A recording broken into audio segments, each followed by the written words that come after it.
Atelier social. Le statut social du dirigeant.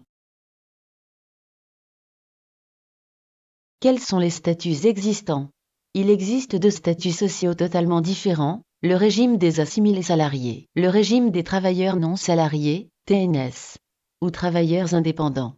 Le statut social du dirigeant dépend de la forme juridique que vous allez choisir pour démarrer votre projet de création. Les gérants minoritaires ou égalitaires de SARL, gérants non associés de SARL, ainsi que les présidents de SAS ou de SASU, relèvent du régime des assimilés salariés. Tous les autres dirigeants relèvent du régime des TNS.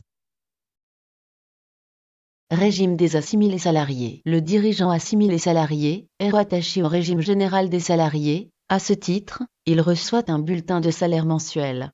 En tant que dirigeant, il cotise obligatoirement à la caisse de retraite des cadres. Comme tous les dirigeants d'entreprise, il ne bénéficie pas de l'assurance chômage. Cotisation sociale à payer. L'entreprise doit verser sur la base du salaire brut les cotisations sociales salariales et patronales, dont le taux global dépend du secteur d'activité de l'entreprise.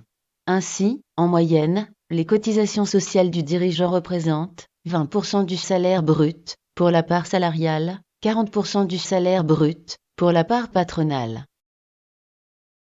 Modalité de paiement des cotisations. Contrairement au TNS, les cotisations sont calculées sur les rémunérations, de façon définitive, sans qu'il y ait de décalage dans le temps. Par conséquent, il n'y a pas de régularisation ultérieure.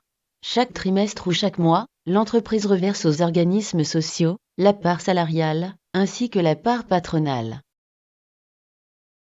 Ainsi, sur la base d'un salaire brut mensuel de 2 000 €, le dirigeant percevra un salaire net de 1 600 €.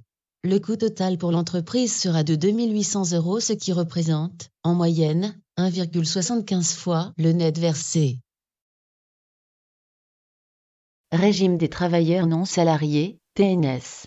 Le dirigeant TNS est rattaché au régime social des indépendants, RSI, qui perçoit les cotisations sociales et gère la majorité des prestations. À ce titre, aucun bulletin de salaire ne peut être établi. Dans les sociétés, la rémunération est décidée en Assemblée générale ordinaire, AGO, en début d'exercice fiscal et correspond, dans tous les cas, au prélèvement effectué par le dirigeant.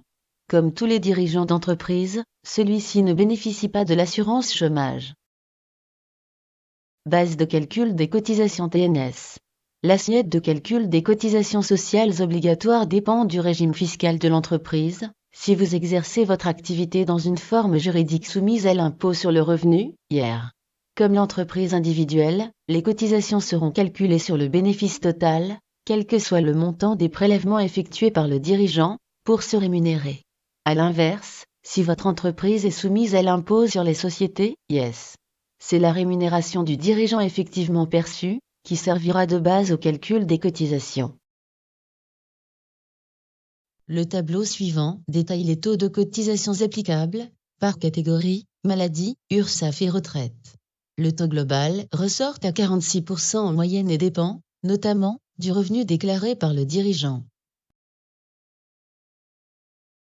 Une entreprise soumise à l'IR qui réalise 116 000 € hors taxes, de chiffre d'affaires pour 62 000 € de charges, hors rémunération du dirigeant, sera taxée sur la base de 54 000 €.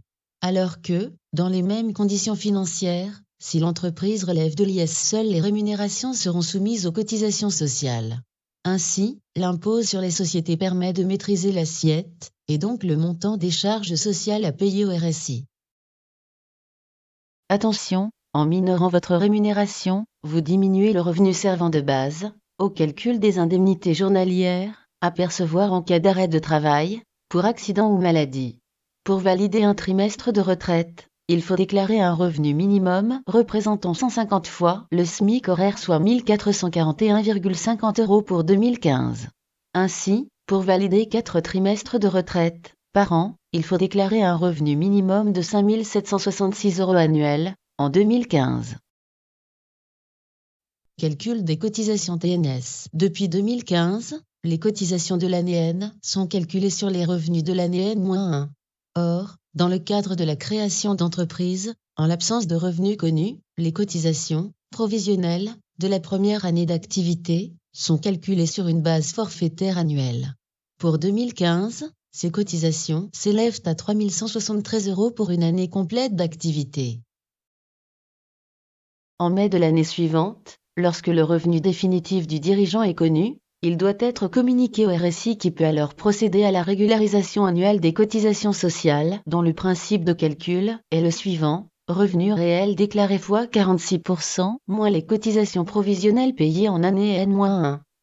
Cette régularisation permet de calculer, également, les cotisations provisionnelles de l'année en cours.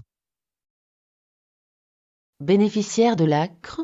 Les travailleurs non salariés, bénéficiaires de l'ACRE sont exonérés, pendant 12 mois, des cotisations sociales obligatoires, à l'exception de la CSG-CRDS et de la retraite complémentaire, qui représente 15% du revenu, dans la limite d'un revenu ne dépassant pas 120% du SMIC annuel, soit 20 988 € pour 2015. Cas particulier, l'auto-entrepreneur. L'auto-entrepreneur est un statut fiscal accordé à toutes les entreprises individuelles ou EIRL dont le chiffre d'affaires ne dépasse pas, en 2015, 82 200 € pour une activité d'achat-revente, 32 900 € pour les prestations de services. Il bénéficie d'un dispositif simplifié de calcul et de paiement des cotisations sociales obligatoires, basé sur le chiffre d'affaires réalisé et encaissé. Les taux de cotisations applicables dépendent de l'activité exercée, 13,30% pour une activité d'achat-revente, 22,90% pour les prestations de services.